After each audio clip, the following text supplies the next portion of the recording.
Hey everybody, Scout Crafty here again. It's Monday, Mish Mosh Monday.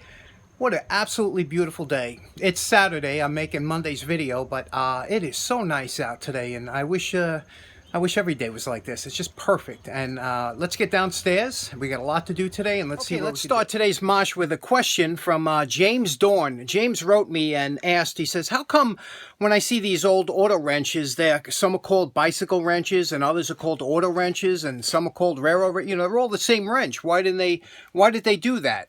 Great question, and it's a very interesting answer. Let me tell you. Now, you have to remember, 100 years ago, many tools were ordered via the catalog, so you never really saw them. Since all the wrenches looked the same, but only the size mattered, when you looked into the catalog, you couldn't really tell what you were getting. So what happened was some of the early manufacturers said that they distinguished the wrench sizes by using a term that they were most commonly used as. So a bicycle wrench would be a little 6-inch or 4-inch wrench, and then an auto wrench would be like a 9-inch, and from there it could go to 11, and a railroad wrench would start off at 14 and go up to even 20 inches. So this way there was no confusion. When you went into the store and said, I want, an auto wrench because you were replacing one or using it for a car, that's what you would do. It wasn't long after that the manufacturers realized that, by calling this a bicycle wrench, people are going to only think it's used for bicycles.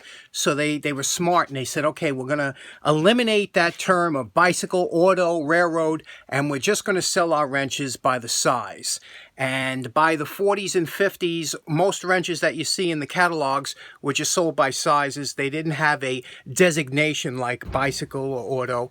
So it's a really good question, and I hope that clears it up. Next up on the mosh, Juan Zantano had wrote me an email and he asked me, he has some wobble in his adjustable wrench and wanted to know if there's anything he could do for it. So he even sent me a short video. Let me show you what his issue is with his wrench. Juan has a nice Billings 6-inch adjustable wrench, and that wrench is over 100 years old, and this is the issues you reach with a 100-year-old wrenches. First of all, the steel.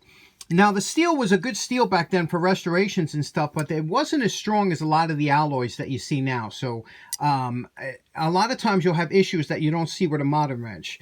Juan, he had a wobble that went side to side, similar to this, and up and down, similar to that. Now, if it moves this way, up and down this way, which is very common with some of the older wrenches, you can see here, you can see the play between the threads, right? Now, even if you were to put a washer in here, it's not going to get rid of that play over there. That's just normal wear. You can see the space between. Now, that really won't affect the operation of the wrench, because once it's opened up and locked in this position and resting against these threads, it isn't going anywhere. But so that little slop, but we don't like slop in any wrenches. Here's one that is a lot more worn. This one here this is a very old wrench. I think it's a Buffalo Barcalo. And this one here, you can see, look at here. You have, first of all, the pin doesn't go all the way through. Can you see that? See that light over here? The pin. So this pin has to be replaced. It comes in from this side and obviously go into this over here. But you can see here, it's got a little bit of play this way. This is the worst kind of play because, that can round off a nut. And the side-to-side play. Now, if you have side-to-side play, sometimes you could squeeze this area down to take up for the wear that happens over 100 years. So you would take out this part of the jaw and squeeze this down, and that would get rid of some of this side-to-side slop, what we call slop, or excessive play. As far as the up and down, like I said, it depends. If it's here, if the threads are tight and the up and down action is moving here, you can just put that little washer we were talking about right there, and you would put the washer on the stable jaw, the jaw that doesn't move, that goes there, because you don't want it squeezing down here, that washer. And as far as the side to side, you have here and back and forth here, that's just normal wear from 100 years. If you had this kind of wear, where you see here, you see that up and down, that gap that's formed, now that's over just 100 years of use. Now, you can do something about that, and that is you take out this jaw here, and you could either run a bead of weld across the top of there and then grind it down flat, and that'll take up for that space that was made over time. And that's one way you could make it just like new again, but it's a lot of work and not for everybody. Juan, to answer your question, some of the wobbles and some of the play we can get rid of, but a lot of it we can't on the older wrenches, especially when it's the threads and things like that, unless you want to turn a new nut. But anyway, will enjoy that wrench, and it's a good wrench, that Billings wrench. I like the 8-inch a little better than the 6, but they are great wrenches. Okay, next up, I had to go to Home Depot tonight to pick up a couple bolts for the next project, and I saw this Crescent wrench set. And first of all, I have to tell you, I like the retro-looking packaging. But what I was really attracted to was the kind of shape and the form of this wrench with all the compartments. I said, boy, this would be a great wrench to kind of take it to the next level with all these, compartments for color and things like that. And the wrench set is $27. It's at Home Depot. It's a new wrench set. I'll put the link in the description. Let me know if you'd like to see this thing taken to the next step. But I just thought it was pretty interesting with the direction they're going. I don't know where this is made. I didn't look. I was kind of in a rush, but I'm almost sure it's Chinese, because if they don't mention it on the website and they don't mention it at the Home Depot website, then it's most likely Chinese. But pretty interesting the way this is set up with the compartments and the style of this wrench. Let me know what you think in the comments. Okay, our next little project here is for a friend of the show and a friend of mine, Richard Kemp. Richard belongs to the Long Island Antique Tool Collector Association, which, by the way, this Wednesday we will have a show there. So if you're in the area, you will have a good time, I promise you, this Wednesday the 28th. Richard wanted to mount an engine onto a small frame, and he needed a way to transfer the marks down there, and he wanted me to make up some transfer points to them. Now, if you've never heard of transfer points, this is great. I've learned about these from Mr. Pete. Now, you know what a fan I am of transfer punches and how many uses there are for these. Well, in that same line of what they do, there's something called transfer points. And what these are they come in little sets like this, and they're for blind holes. And let me show you how these work and what they do. Transfer points usually come in two versions. There's a non-threaded like this, and you can see they all have a size on it. These are for 9/32 holes, and I'll show you how these work in a minute.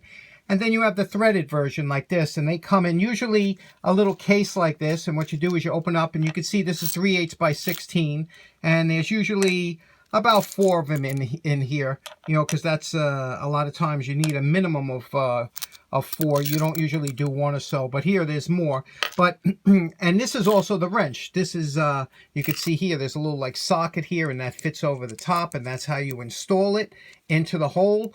And then you leave the point sticking out, and let me show you how these work. Now, a blind hole is a hole that doesn't pass all the way through, and you can see that these holes go through all the way through the pieces of aluminum, and these don't. These stop just before they go through. So if you wanted to, let's say, make a cover that would fit over those holes, and you wanted it to be able to screw in, how would you do it? So what you do is you install the little transfer points into the 4 here. Let's say you want to put 4.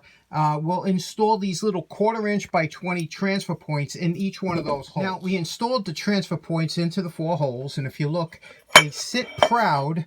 You see how they just sit up a little bit off of those holes. Now, if I wanted to transfer that to this circle here, what I would do is I'd place this circle, I'd kind of center it where I want it to, and I would use a hammer and bang it down, and that would leave 4 imprints. And you could see the 4 imprints. There's 1, 2, 3, 4. Now, if I was to drill out those holes, that would give me, I could put a cover on here using bolts. Unfortunately, these sets aren't cheap, and a lot of times, you don't use them that often, but when you do need them, that one time that they can come in handy. So if you see these at a flea market cheap, pick them up. So let's get to Rich is mounting a engine onto a frame, and he wants to get the exact position, so he needs some of those transfer points for the bottom holes of the engine. Now, the threaded blind holes at the bottom of the engine are a metric, and they're M8 by 1.25. So he said he only needs about 3/4 of an inch, and he just needs 4 of them.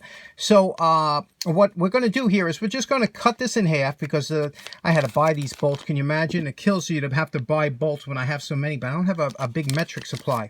So we're going to cut these down, and we're going to put points on them, and that's it. That'll make a little transfer so he could screw it in to the bottom of his engine, place it on the frame, give it a tap, and it'll show where the holes are. So we just got to cut this in half again, and then make points off where we're going to cut the bolts, and we need a way to hold it in the vise, so we just drilled a hole through a piece of scrap wood and cut it in half, and that's how we'll hold it in the vise.